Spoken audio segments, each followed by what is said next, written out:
Voilà, on se retrouve aujourd'hui pour une vidéo très importante. Je demande à toutes ceux et celles qui sont sur cette vidéo de être attentifs à tout ce qui sera dit durant cette vidéo. On va traiter un message hyper important qui est le suivant. Qui est le diable? Qui est le diable? Car c'est très important de savoir qui est le diable pour comprendre réellement quel est son but. Quel est son but envers l'être humain et qu'est-ce que le diable a été avant d'être celui qu'il est. Pour connaître son ennemi, il faut...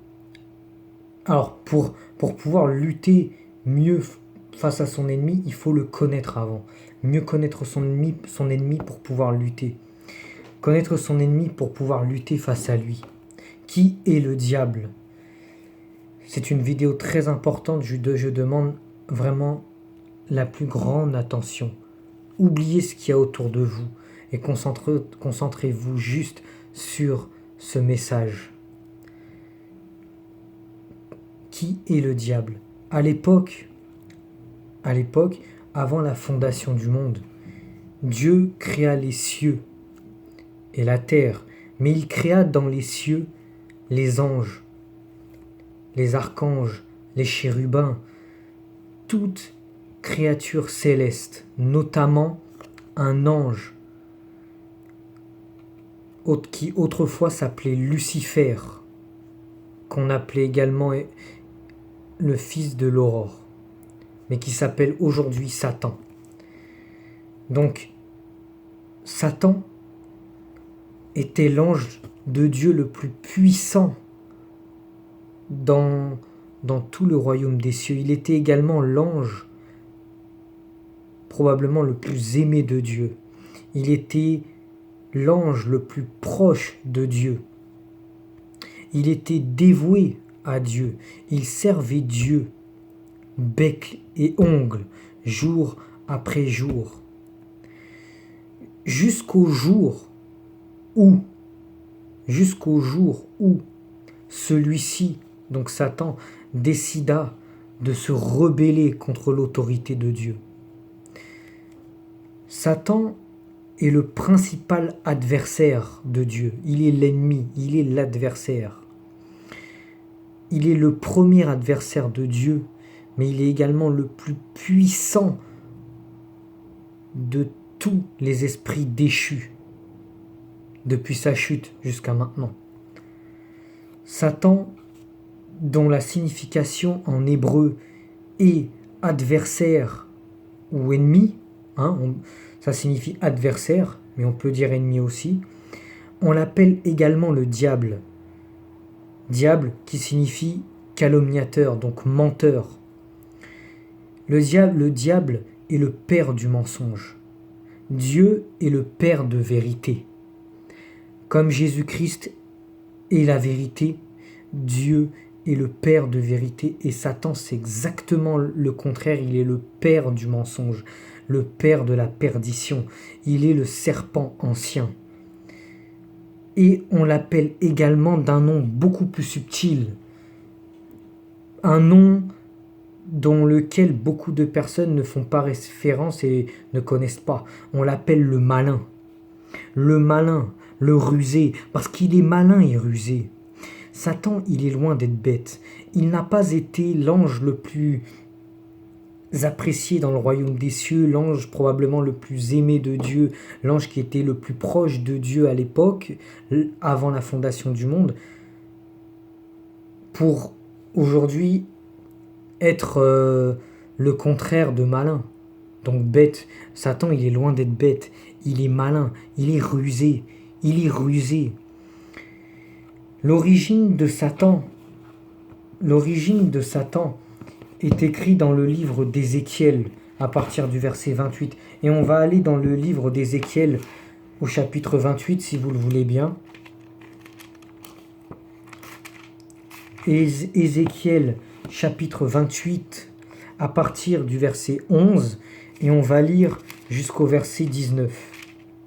Donc Ézéchiel 28, versets 11 à 19. Et il est dit, la parole de l'Éternel me fut adressée en ces mots.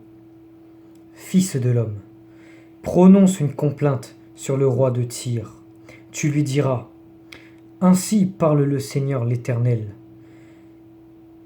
Tu mettais le sceau à la perfection. Écoutez bien, là c'est de Satan qui parle, que Dieu parle.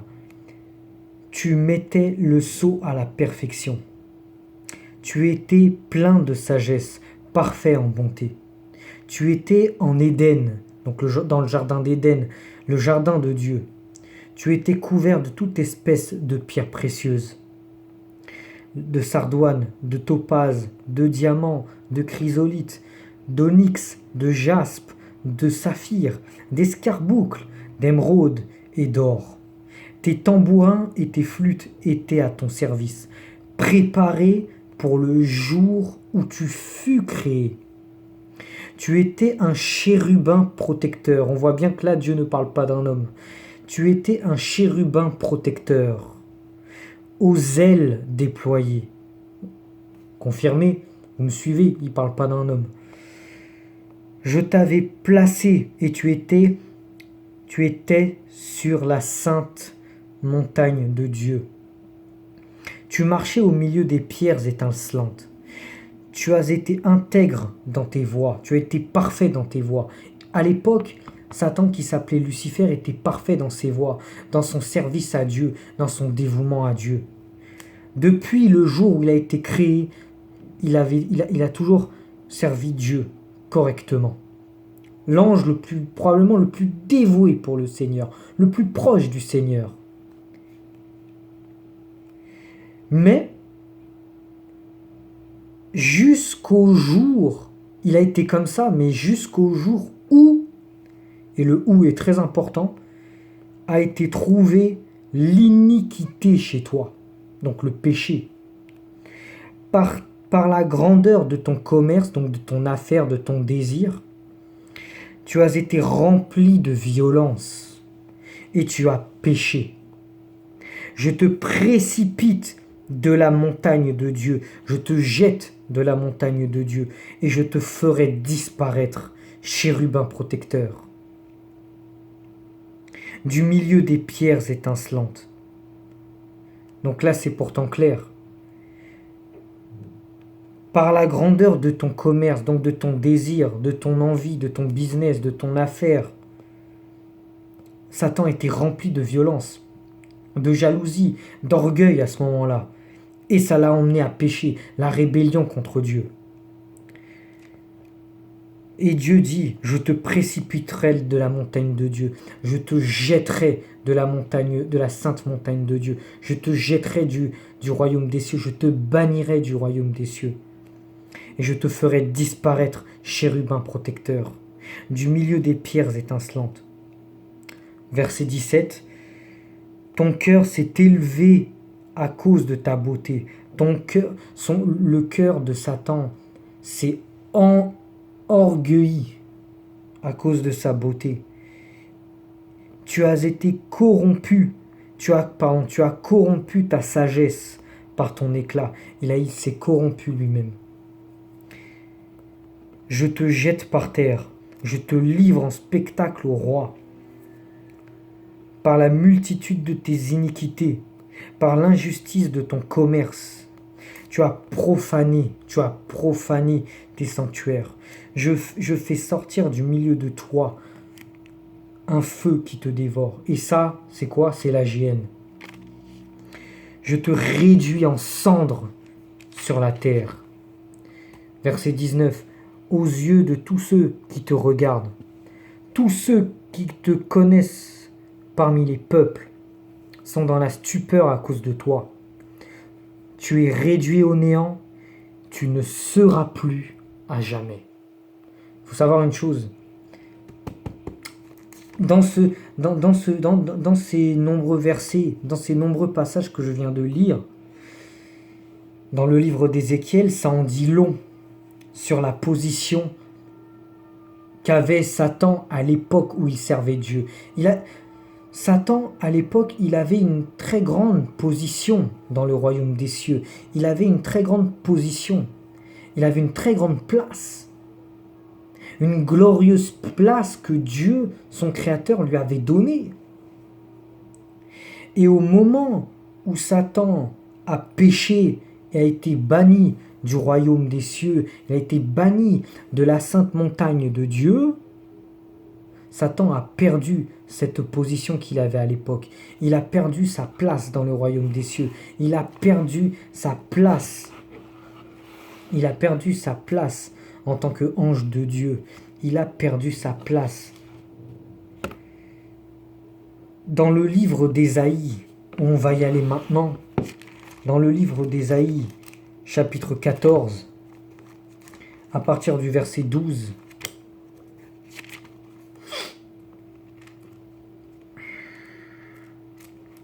dans le livre d'Ésaïe, à partir du chapitre 14, verset 12 à 15, se réfère à la chute de Satan, autrefois appelé Lucifer, le fils de l'aurore.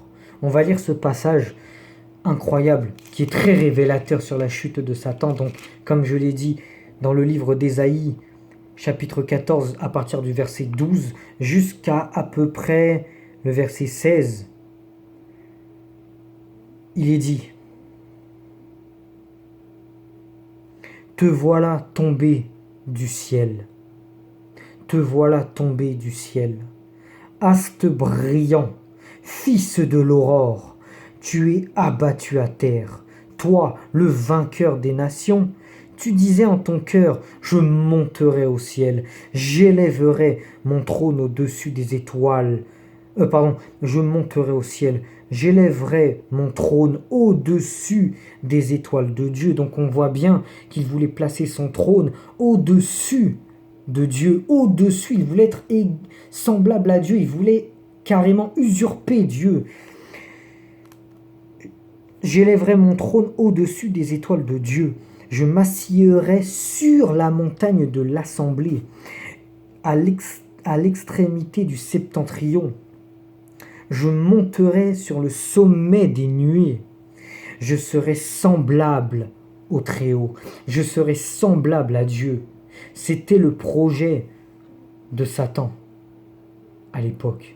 Il voulait usurper Dieu, il voulait prendre la place de Dieu. L'orgueil, l'envie, le désir profond.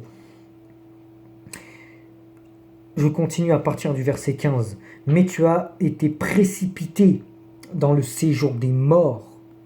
Parce que faut savoir une chose, ça c'est la chute de Satan, la chute qui se fait étape par étape. Tu as été précipité dans le séjour des morts. Satan sera précipité dans le séjour des morts très très très prochainement, très bientôt,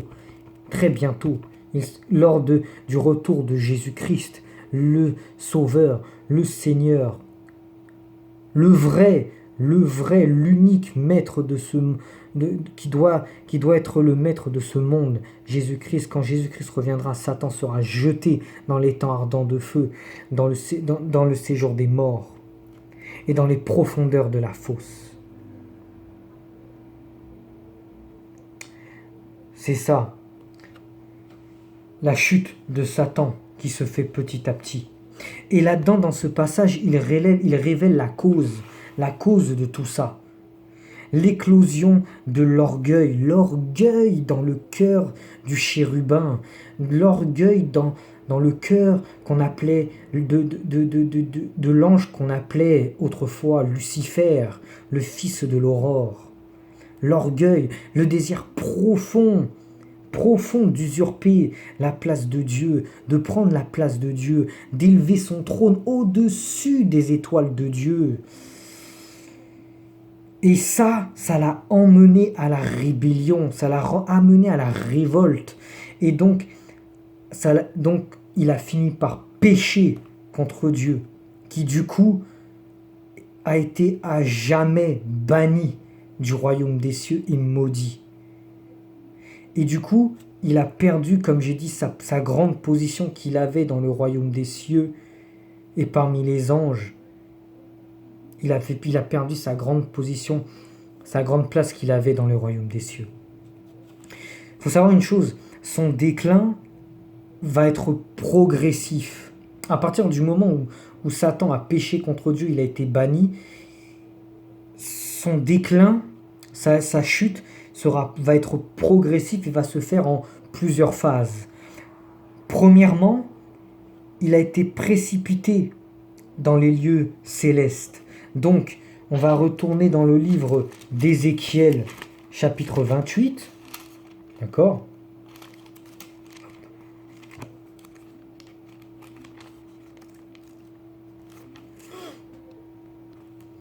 Donc, dans le livre d'Ézéchiel, chapitre 28, à partir du verset 16, qu'est-ce qu'il dit ? Par la grandeur de ton commerce, tu as été rempli de violence et tu as péché.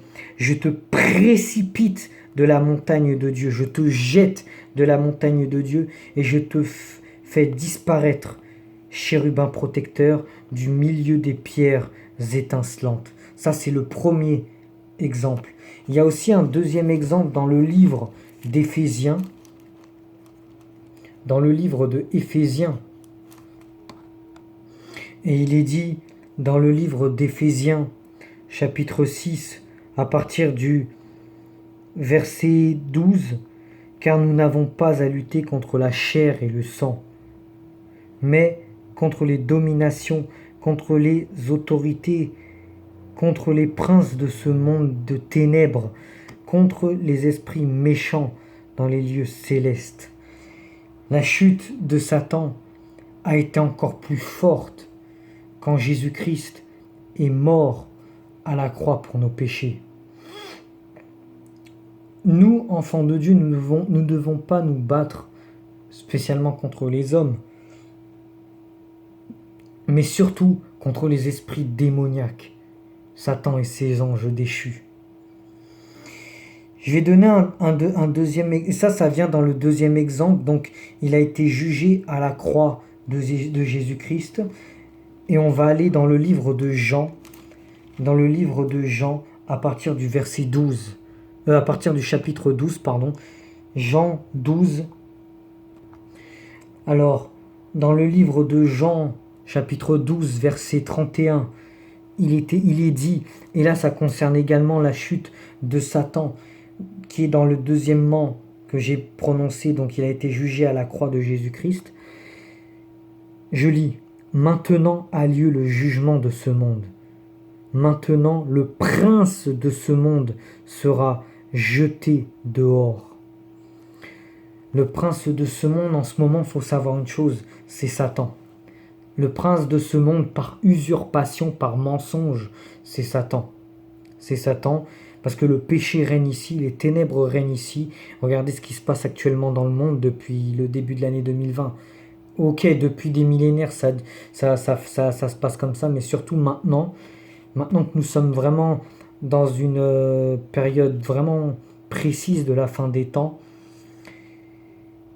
Et là, quand on voit, il est dit, maintenant a lieu le jugement de ce monde. Le monde sera bientôt jugé. Et maintenant, et quand le jugement arrivera, le prince de ce monde sera jeté dehors. Mais Satan a déjà été jugé. Il est déjà destiné à être dans la géhenne, dans les temps ardents de feu et de soufre, dans l'enfer éternel, où il restera pour des siècles et des siècles. Alors, un autre petit exemple que je vais citer dans le livre de Colossiens, dans le livre Colossiens chapitre 2 verset 15. Je vais plutôt dire à partir du verset 14. Donc Colossiens 2 chapitre 2 verset 14, il est dit, il a effacé l'acte dont les ordonnances nous condamnaient et qui subsistait contre nous. Et il l'a détruit en le clouant à la croix. Il a dépouillé les dominations et les autorités et les a livrées publiquement en spectacle en triomphant d'elles par la croix. Au moment où Jésus-Christ est mort à la croix, les œuvres de Satan ont été détruites.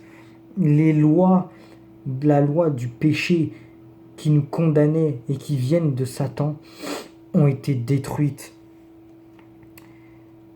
Toutes les condamnations dues au péché ont été détruites par sa mort à la croix. Mais attention, du moment que nous restons fidèles à Jésus-Christ, à partir du moment où Jésus-Christ est mort à la croix, Satan a été dépouillé, Satan a été terrassé, Satan a été détruit, Satan a été jugé, Satan a été condamné. Et nous avons été délivrés de l'esclavage du péché dans lequel nous étions condamnés à y rester si Jésus n'était pas mort sur la croix. Mais il est mort à la croix pour nous délivrer du péché, nous délivrer de l'esclavage du péché et nous délivrer de l'enfer éternel. Si nous nous repentons de nos péchés, nous demandons sincèrement pardon et nous décidons de marcher dans les voies de Jésus et non pas celles de Satan. Ensuite, je vais donner le troisième exemple. Alors on a vu les deux premiers exemples. Il a du déclin progressif de Satan. Il a d'abord été précipité dans les lieux célestes. Deuxièmement, il a été jugé à la croix de Jésus. Troisièmement, il sera précipité des lieux célestes sur la terre. Et pour comprendre ça, on va aller dans le livre de l'Apocalypse.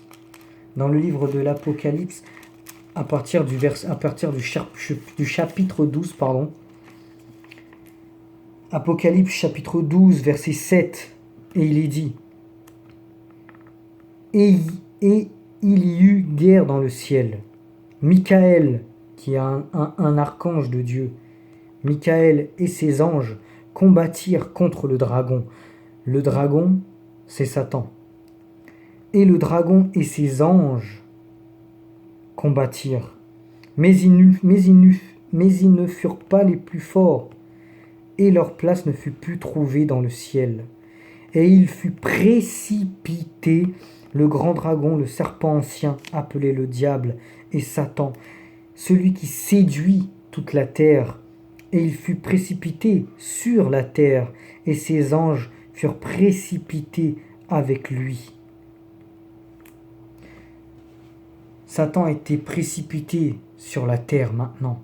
Son temps arrive bientôt. Le temps de quoi? Le temps où Satan sera bientôt lié dans un premier temps pour 1000 ans. Donc là, je vais y venir. Il sera lié pour 1000 ans. Dans le livre de l'Apocalypse toujours, dans le livre de l'Apocalypse chapitre 20, à partir du premier chapitre, il est dit « Puis je vis descendre du ciel un ange qui avait la clé de l'abîme et une grande chaîne dans sa main. Il saisit le dragon, le serpent ancien qui est le diable et Satan, et le lia pour 1000 ans. Il le jeta dans l'abîme, ferma et scella l'entrée au-dessus de lui, afin qu'il ne séduisit plus les nations, jusqu'à ce que les 1000 ans fussent accomplis. Qu'il ne séduisit plus les nations de la terre, bien sûr, on parle. Qu'il ne séduisit plus personne. Satan, il a été précipité, lui et ses anges déchus, sur terre, animés d'une grande colère. Il sait que son temps est proche. Il sait que le jour où du retour de Jésus-Christ et de sa condamnation approche de plus en plus, surtout maintenant, de plus en plus. Il a peu de temps et il veut séduire un maximum de personnes pour les emmener à pécher, à se détourner de Dieu, à se rebeller contre Dieu pour les emmener avec lui en enfer. Satan ne compte pas y aller tout seul en enfer. Il veut nous emmener le plus de personnes, d'êtres humains avec lui. Et ça vient à la toute dernière étape, à ce que je dis, la 5e et dernière étape, la dernière phase de son déclin, qui est le déclin final de Satan. C'est quoi? Il sera jeté dans l'étang ardent de feu, dans le feu éternel de feu et de soufre, à jamais, pour l'éternité, pour toujours. Et il est écrit également dans l'Apocalypse 20, à partir du verset 10. Et le diable qui les séduisait fut jeté dans les temps de feu et de soufre, où sont la bête, donc l'antéchrist, qui vient bientôt là, et le faux prophète. Ils seront tourmentés jour et nuit au siècle des siècles des siècles. Bon, siècles et des siècles, mais ça veut bien dire ce que ça veut dire pour l'éternité tout entière. Le déclin final de Satan, c'est quand il sera jeté dans le feu éternel à jamais. Lui, l'antéchrist et le faux prophète. Voilà le déclin progressif de Satan. Il faut savoir maintenant la personne de Satan et l'action qu'il a contre l'humanité. Ça, je vais la faire en deux parties. Je vais d'abord citer la première partie. Il faut savoir une chose. Satan n'a aucune gentillesse. Satan n'a aucune bonté. Satan n'a aucune compassion. Satan n'a aucune pitié pour personne. Il est le mal en personne. Il est le prince du mal. Il est le père du mensonge. Satan n'a aucune vérité en lui.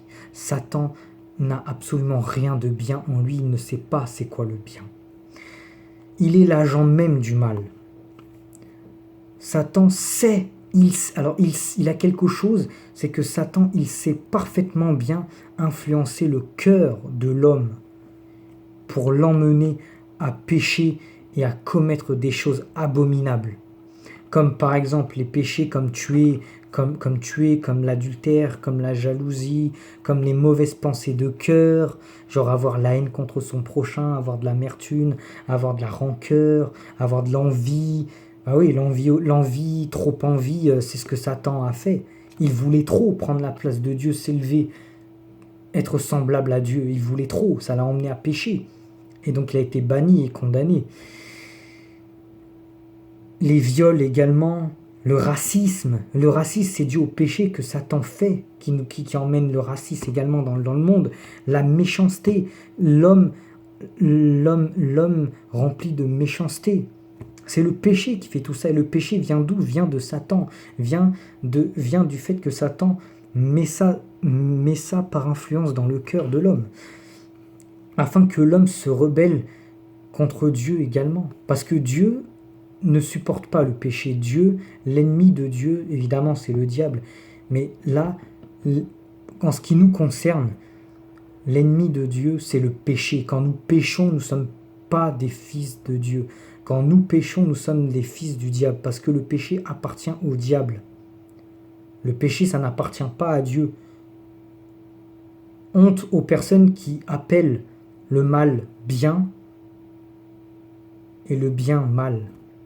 Honte aux personnes qui appellent le mal bien et qui pensent que faire des choses mal, c'est bien. Toutes ces choses que Satan fait, c'est pour nous détourner de Dieu, c'est pour nous rebeller contre Dieu. Satan, il a emmené les hommes à l'époque à créer l'idolâtrie. L'idolâtrie, ça veut dire idolâtrer, faire des idoles. Comme quand j'entends des personnes dire, par exemple, c'est un exemple, la musique, tel rappeur, c'est mon idole, tel joueur de football, c'est mon idole. Ça, c'est exactement ça qui déplaît fortement à Dieu. Dieu a dit, tu seras totalement à ton Dieu. Tu n'auras pas d'autres dieux ou des idoles devant ma face. Tu ne seras que à moi. Il a emmené également des hommes à créer l'idolâtrie.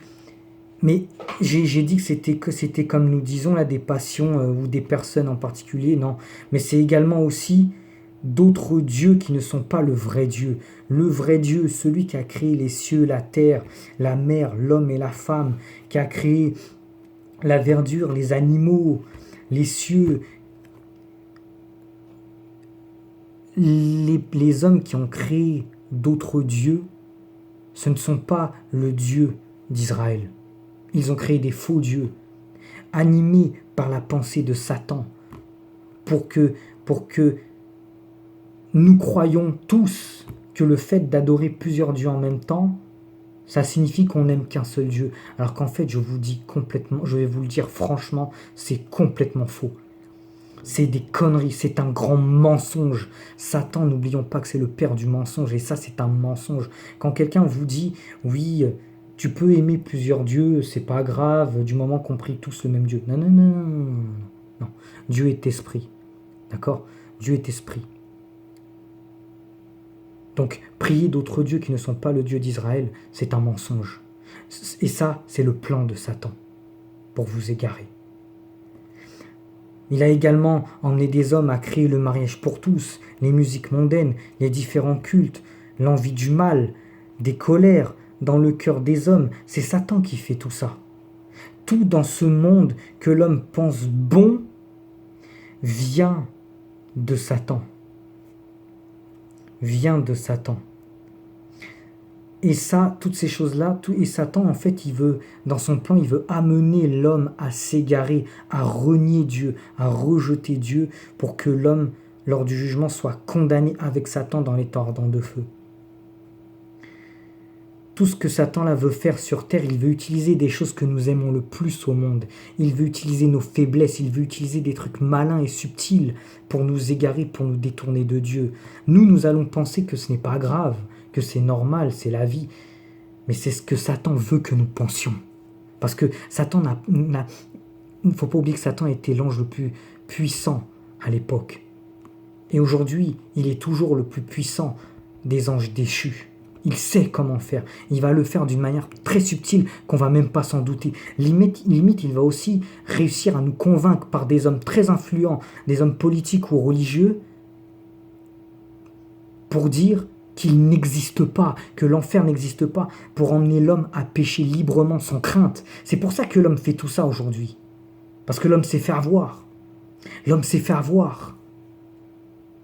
C'est vrai que c'est séduisant quand on te dit le diable n'existe pas, il n'y a pas d'enfer. Toi, dans ta tête, avec ton esprit humain, tu vas dire quoi? Je peux pécher tranquille. Il n'y a pas d'enfer. Quoi qu'il arrive, on est tranquille. C'est un mensonge. C'est un mensonge. Ça, c'est une stratégie du diable. C'est une stratégie. Satan, il faut savoir une chose, il a profondément détesté Adam. Il avait une grosse jalousie. Et il a fait pécher Adam. Satan sait qu'il va aller en enfer et fait tout pour emmener l'humain avec lui. Il utilise tout ce qu'il possède sous le coude. Il va faire ça de manière tellement malin et subtile. N'oublions pas, faut pas oublier si on l'appelle le malin, c'est pas pour rien, c'est parce qu'il est rusé. Il sait comment faut faire. Il ira même justement à convaincre par la bouche des personnes très influentes religieuses qui n'existent pas vraiment. C'est ça qu'il faut comprendre. Croyez-moi, il va mettre tout en place. Il